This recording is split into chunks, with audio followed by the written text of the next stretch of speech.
I still remember the exact moment I knew something was wrong with that house. Not when we saw the pentagram spray-painted on the boarded-up fireplace. Not when the woman at the yard sale grabbed the porch railing and told Lauren there were spirits inside. It was earlier than any of that. It was the moment the realtor unlocked the front door and stepped aside to let us in first, and I noticed she didn't follow us inside right away. She just stood on the porch, waiting, like she already knew we weren't going to need a sales pitch. That was October 2003. Lauren and I had been married for 9 years. We had 3 kids. Tori was 13, Bridger was 5, and our youngest, Jackson, was 8 months old.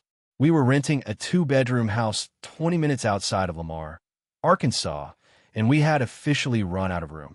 Jackson's crib was in our bedroom. Bridger's toys were in the hallway. Tori did her homework at the kitchen table because there was nowhere else to put a desk. We weren't looking for something fancy. We just needed space. Lauren's aunt was the one who told us about the property. She called on a Tuesday evening while Lauren was feeding Jackson, and I was helping Bridger with a puzzle. I heard Lauren's side of the conversation. She said really 3 times and how much once. By the time she hung up, she was already reaching for her keys. We drove out that same night just to look at the outside. I remember pulling up and seeing the porch light on even though nobody lived there. Lauren said the realtor must have left it on. I didn't say anything, but I remember thinking it looked more like someone inside had turned it on. The house was big, bigger than anything we had any business looking at. 2 stories. A wide front porch with thick wooden columns. For chimneys rising above the roofline. Giant oak trees in the front yard, so old they had grown into each other overhead, making a kind of tunnel over the driveway. Lauren grabbed my arm in the dark and said, "This is it. This is the one." And I believed her because I felt it too. The next morning we called the realtor and set up a walkthrough. She told us on the phone that parts of the house dated back to the late 1700s. That the original construction was recorded as one of the oldest surviving private residences in the state. She also told us the price, and I made her repeat it. It was low, lower than it should have been for a house that size on that much land. I asked her why. She said the house had been sitting vacant for a while, and the owners were motivated to sell. I wrote it down as good luck and left it at that. Walking through the downstairs that first afternoon, it was hard not to fall in love with the place. The ceilings were tall. The floors were original hardwood, worn smooth by 100 years of feet. There were 4 fireplaces, one in nearly every main room, each one built from a slightly different stone like they had been added in different eras by different hands.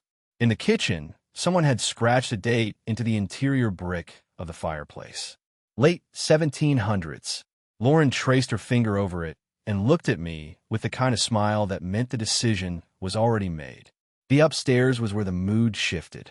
We went room by room, the realtor trailing behind us with a clipboard she didn't write anything on. The first 2 rooms were fine. Dusty, empty, full of the particular silence that vacant houses carry. But the last room at the end of the hall was different before we even opened the door. The air felt thicker there, colder. I told myself it was just the layout of the house, that the heating probably didn't reach that far down the hallway. Lauren pushed the door open, and we both stopped in the doorway. The fireplace on the far wall had been completely boarded up with plywood. Across those boards, someone had spray-painted a pentagram in red. Below it, written in the same red paint, was a full name. First and last, a boy's name. Around the base of the boards, there were short white candle stubs, melted down to almost nothing, arranged in a rough circle. Some of them had burned long enough to leave black marks on the hardwood floor. Lauren looked at me. I looked at the realtor. The realtor looked at her clipboard. I asked her if she knew who had done it. She said she believed some local teenagers had gotten into the house while it was vacant. She said the owners had been informed and had chosen not to have it removed before showing the property, because they felt buyers deserved to see the house as it was. I thought that was an unusual way to put it. We stood in that room for maybe 2 minutes.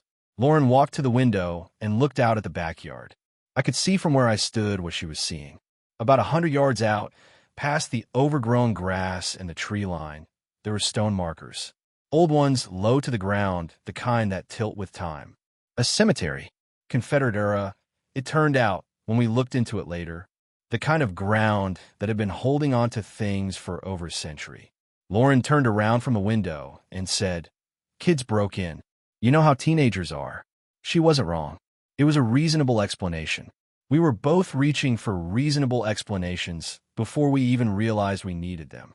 We bought the house 3 weeks later. The first month was exactly what we had hoped for. The kids had room to run. Bridger had his own bedroom upstairs, and Tori finally had her own space for the first time in her life.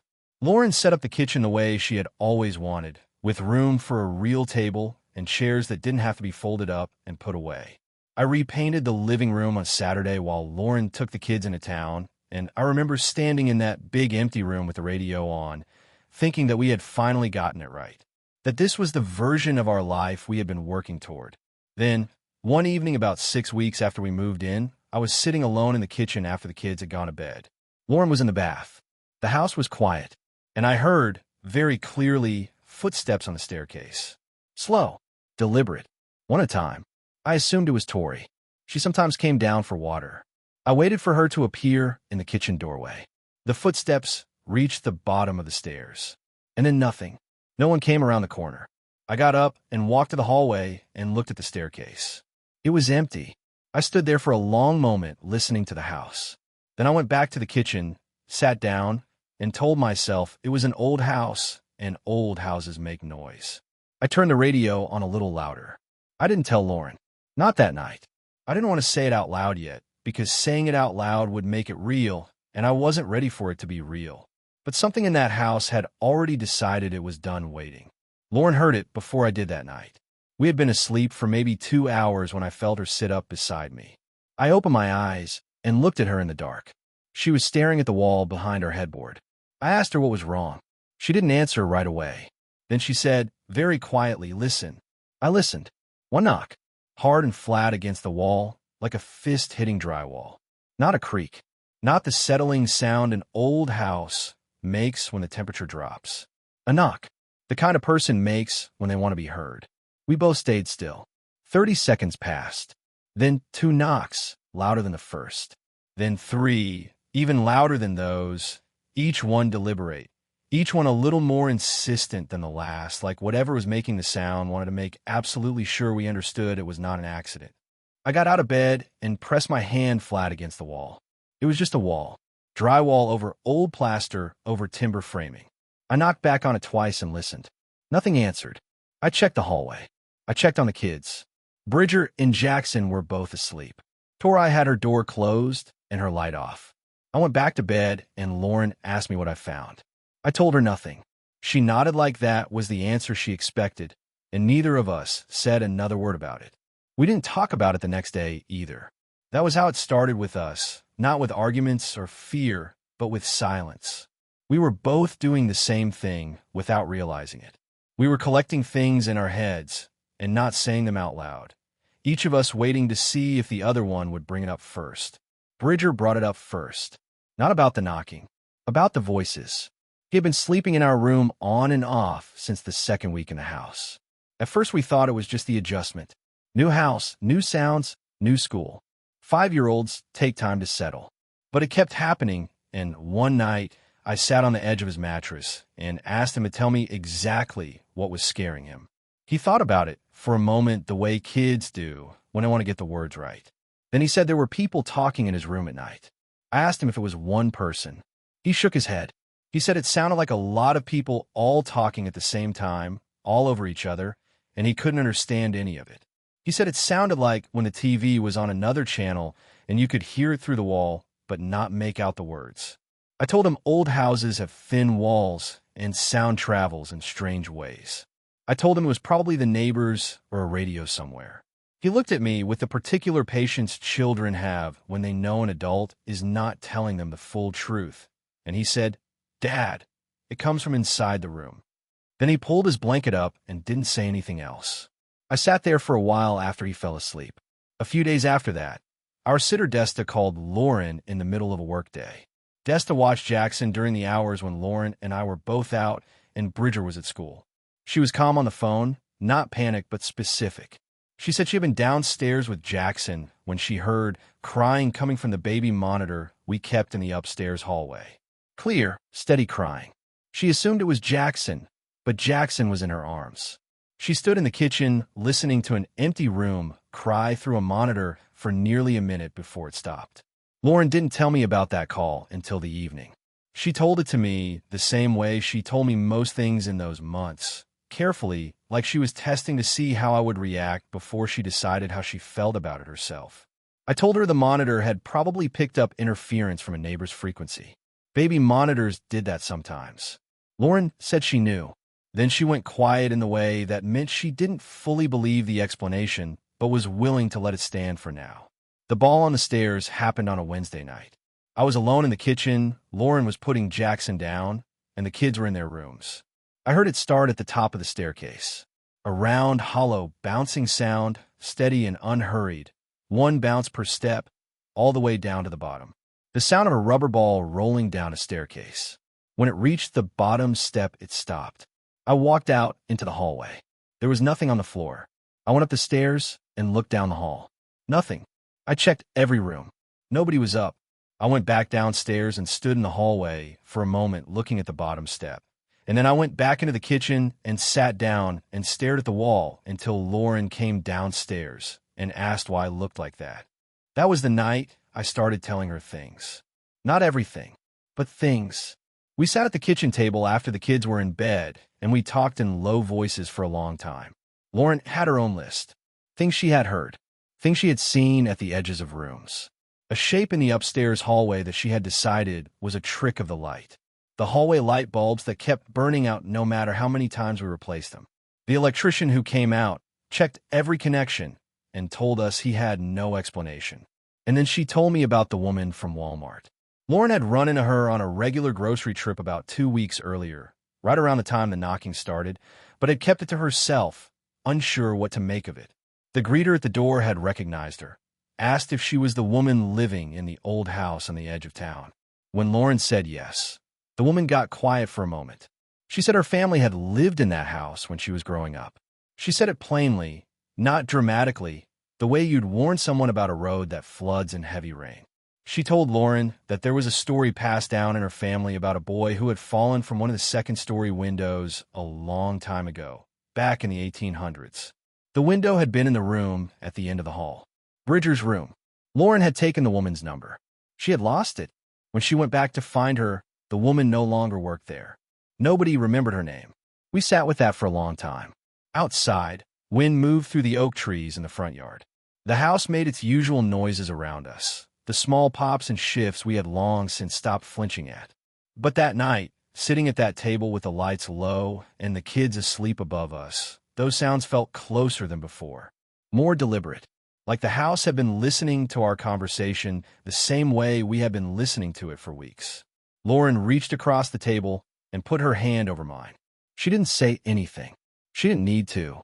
We both understood that the comfortable story we had been telling ourselves, the one about old pipes and thin walls and overactive imaginations, was not going to hold much longer. Something was sharing that house with us. We didn't know what it wanted.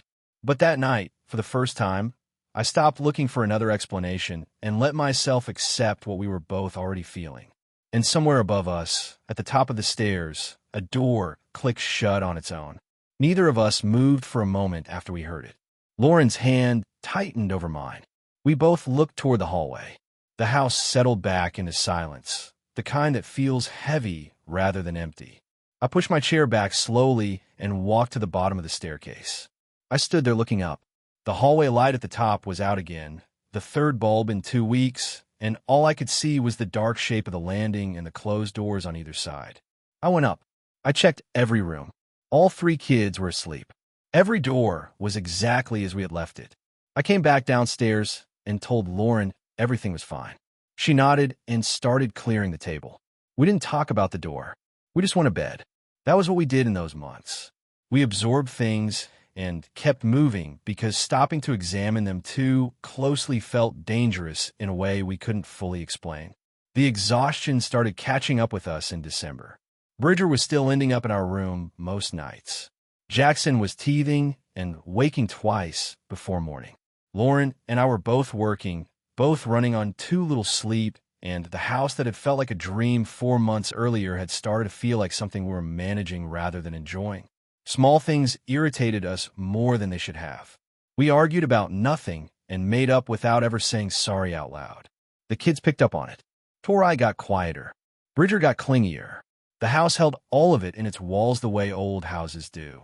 It was Tori who came to me one evening in early January. She knocked on the doorframe of the kitchen while I was washing dishes and stood there with her arms crossed, which was how she stood when she had something to say but wasn't sure she should say it. I dried my hands and asked her what was up. She said she had been hearing Bridger playing in his room at night after he was supposed to be asleep. Toys going off. Little sounds. She had gone to tell him to quiet down twice, and both times when she opened his door, the room was empty. Bridger had been asleep in our room both nights. I asked her how long it had been happening. She said a few weeks. She had not said anything because she thought she was imagining it. She looked at me steadily when she said that, not scared exactly, but waiting to see whether I would tell her she was right or tell her something else. I told her I believed her. She held my gaze for a moment and then nodded once and went back upstairs. That was all she needed, to be believed. After that conversation, I called an electrician back out about the hallway light. He spent an hour checking the wiring and came down saying everything looked fine. He replaced the bulb and said to call him if it happened again. It burned out 4 days later. We bought battery-powered touch lamps and mounted them along the hallway wall so Bridger could tap them on when he walked to the bathroom at night. The batteries drained within an hour each time. We went through 2 packs in a week. Lauren started doing research. She went to the local library and asked the archivist about the property's history. What she brought home one evening and laid on the kitchen table was more than either of us had expected. The house had served as a stagecoach stop in the mid-1800s. At another point, it had functioned as a makeshift county jail. Dozens of people had passed through it over more than 2 centuries. Travelers, prisoners, families, all of them leaving something behind the way people do in spaces where strong things happen to them. One of Lauren's former teachers, a woman named Mrs. Garrett who sat on the local historical society, confirmed the records and added something Lauren had not found in the library. She said that during the stagecoach era, the property had been known as a rough place, that more than one person had died within its walls or on its grounds, and that the Confederate cemetery out back held men who had no family left to remember them. She said it quietly, without drama, the way people in small Arkansas towns discuss history, like it was simply a fact of the land. Lauren came home from that meeting and sat down at the kitchen table and stared at the wall for a while before she told me any of it. I let her take her time. When she finished, I asked her what she wanted to do. She said she didn't know yet. She said she wasn't ready to leave. I understood that. We had put everything we had into this house. Leaving felt like admitting something we were not prepared to admit. That night was the worst night we had experienced up to that point. Lauren and I had been sitting together in the kitchen around 9 o'clock when Bridger came down the stairs. He was in his pajamas and his eyes were open, but he wasn't really looking at anything. Lauren called his name. He didn't respond. I stood up and crossed to him and crouched down to his level. His face was slack. His eyes were focused somewhere past me. I said his name twice and touched his shoulder. And then he started laughing. Not a child's laugh. Not Bridger's laugh. It was a flat, rhythmic sound that came from somewhere behind his expression rather than from it. And it didn't stop. He laughed directly into my face without blinking, without changing his expression, without any of the warmth that belonged to him. Lauren was standing behind me, and I could hear her breathing change. I took him by both shoulders and said his name firmly, 3 times, and on the 3rd time his eyes shifted and found mine, and the laughing stopped. He looked confused. He asked why we were in the hallway. Before either of us could answer, our dog shot up the staircase past us, barking hard. We followed him up. He had gone straight into Bridger's room and backed himself into the corner of the bed, barking at the wall with the kind of focus that meant he was not going to stop. There was nothing in the corner, nothing we could see. Lauren picked Bridger up and carried him downstairs while I stood in the room watching the dog. After a few minutes, the dog stopped, stepped back from the corner, and lay down on the floor like the energy had drained out of him completely. When I came back down to the kitchen, Lauren was sitting with Bridger in her lap. He had fallen back asleep. She looked at me over the top of his head and said, "I want someone to come look at this house." I told her I thought that was the right call. She said she was going to write about it. Put it somewhere public. See if anyone who knew about these things would respond. I agreed, because I had run out of other ideas, and because whatever had just used our son's face to laugh at us in the hallway was not something I knew how to fix on my own. Lauren submitted a short account to the local paper the following week. She kept it factual. She described the knocking, the monitor, the ball on the stairs, the light bulbs, the dog, and what had happened with Bridger in the hallway. She did not editorialize. She did not use the word haunted. She simply laid out the events in order and said the family living in the house was looking for anyone with experience in situations like this one. The paper ran it in a small column near the back. We did not expect much. Within 10 days, Lauren received a call from a group called the Central Arkansas Society for Paranormal Research. The woman on the phone, Karen, was straightforward and calm. She said the group had been operating for several years and had investigated a number of historical properties across the state. She said what Lauren had described matched patterns they had encountered before. She asked if they could come out. Lauren said yes, and we set a date for late February. We never made it to February without something shifting first. On a Thursday afternoon in the third week of January, I picked the kids up from school. Tori sat up front. Bridger and Jackson were buckled in their seats in the back. We were heading home on the county road, the same 3-mile stretch we drove every day. A construction crew had been working on the road for several weeks, and orange barrels had lined the shoulder for most of that time. That afternoon, one of the barrels was sitting in the middle of the lane. I saw it late. I swerved to go around it and overcorrected. The van went sideways, and then the ground disappeared and we were rolling. I remember the sound more than anything else. Metal and glass, and the kids screaming, and then a strange quiet that came after. When the van stopped, it was upside down. I was hanging in my seatbelt in the front. Bridger and Jackson were still buckled in behind me, both crying, which meant they were breathing. I called Tori's name. She didn't answer. I looked at her seat, and it was empty. The window beside her was gone. I got myself out through the windshield, and someone was already running toward me from a car that had stopped on the road. A woman. She was pointing and saying there was someone underneath the van. Tori had been ejected during the roll, and the van had come down on top of her. It had rained heavily for several days before that afternoon, and the ground on the embankment was soft. The paramedics told us later that the mud was the only reason she survived. Her body had sunk rather than been crushed flat. She had 2 compression fractures in her back and a number of other injuries that needed immediate attention. She was airlifted to the hospital. Laura met us there. I sat in a waiting room chair with Jackson on my lap and Bridger pressed against my side, and I stared at a wall and tried to hold myself together for the sake of the 2 children who were still looking at me for direction. Tori was in the hospital for 10 days. She came home in a back brace with a long recovery ahead of her. We pushed back the investigation without discussion. The paranormal research group understood. Karen called once to check in and said they would come whenever we were ready. No pressure. For the next 2 months, our entire world contracted down to Tori's recovery.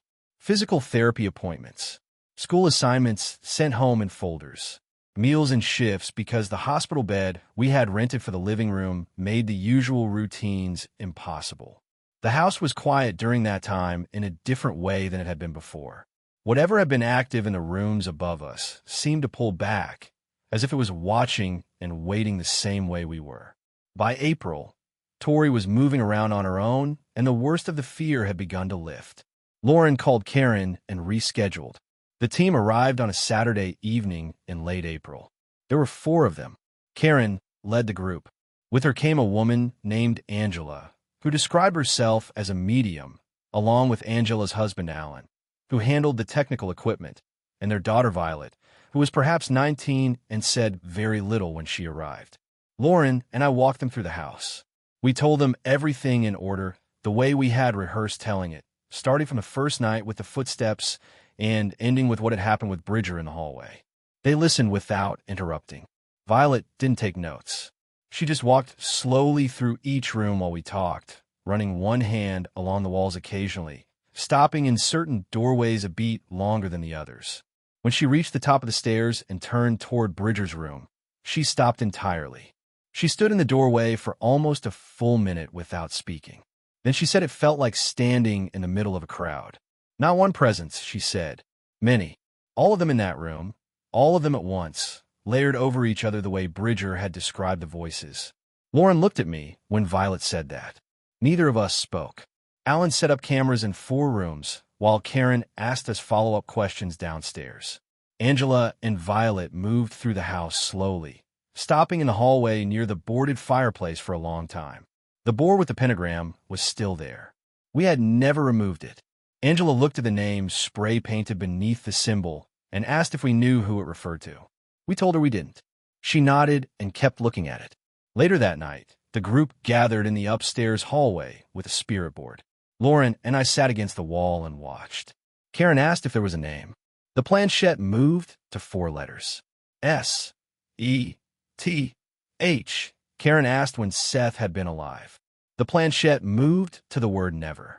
Then it began moving in a slow figure 8 before drifting to one side and stopping, pointed directly at Alan's camera on his tripod.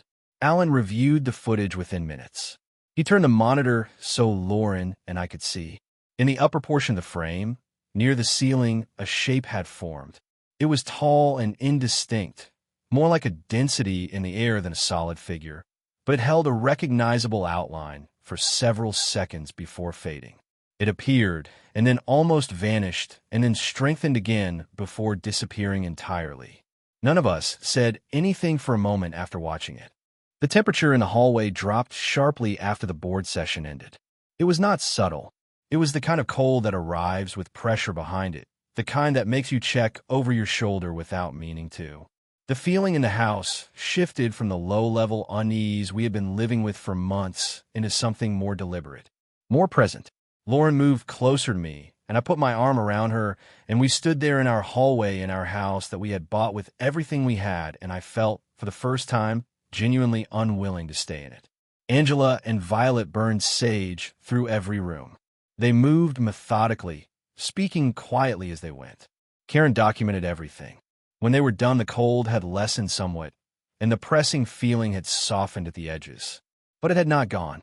Karen sat with us afterward at the kitchen table. She told us clearly that in her years of investigating, this house registered among the most active she had encountered. She said the number of presences Violet had sensed was at least a dozen, possibly more. She said some of them appear benign. She said others did not. She told us this not to frighten us, but because she believed we deserved an honest accounting of what her team had found. Lauren asked her what we should do. Karen said that was our decision to make. She said cleansings could reduce activity, but rarely eliminated it entirely in a location with this kind of history. She said the most important thing was how we felt in the space, whether we could still make it a home. We tried. For another few months we tried. We went about our routines. Tori finished her recovery and went back to school. Bridger started sleeping in his room again on the nights when things were quiet. There were stretches of 2 or 3 weeks where nothing happened, and Lauren and I would look at each other over dinner and allow ourselves to believe the worst had passed. Then one evening in late summer, we were all in the kitchen together playing cards. Jackson was in his high chair. Bridger was taking the game more seriously than anyone else at the table. Lauren had music on from a CD she had burned herself, a mix of songs from various artists, nothing unusual, the kind of thing we had listened to dozens of times before. Midway through a hand, the music stopped. The player skipped. The display jumped to track 99, a track that did not exist on a disc that held 14 songs. And then from the speaker, over and over in a loop, the same phrase repeated. You need to help. You need to help. You need to help. We went through every song on that disc afterward. None of them contained those words. Not one. We put the kids to bed that night, and Lauren and I sat together in the kitchen for a long time without speaking. When she finally looked at me, she didn't ask a question. She just said, "We have to go." And I said, "I know." And that was the end of it. We packed the essential things over the following 2 weeks and arranged to rent the house out. We left Lamar in the early fall. We settled into a smaller place in a neighboring town, a house with no history we could find, no cemetery behind it, no dates scratched into the brick. The kids slept through the night. Lauren stopped checking the hallway before she went to bed. I stopped dreaming about the staircase. The story found its way out eventually. A small online piece that Lauren had contributed to a paranormal archive was picked up in 2007 by a production company in Virginia. They called and asked if we would share our experience for a television documentary. We agreed, and the episode aired that fall on the Discovery Channel. They took some liberties with the details. They added things that did not happen and changed the shape of a few things that did. Lauren was frustrated by it. I understood why they did it, but I agreed with her. Our real story did not need improvement. What I remember most now is not the knocking or the monitor or the ball on the stairs, or even the night Bridger stood in the hallway laughing with someone else's expression on his face. What I remember most is Lauren reaching across the kitchen table and putting her hand over mine on the night we finally admitted to each other what was happening. The steadiness of that. We were both scared. We were both exhausted. The house was doing everything it could to take us apart. And we held on to each other and kept going through the fear and through Tori's accident and through the investigation and through all the months of trying to make a haunted place feel like a home until we finally accepted that some places are not meant to be kept. We found our footing when we stopped trying to explain it and started trusting what we knew. Lauren and I came out of that house closer than we went in, not because of anything the house gave us, but because of everything we refused to let it take.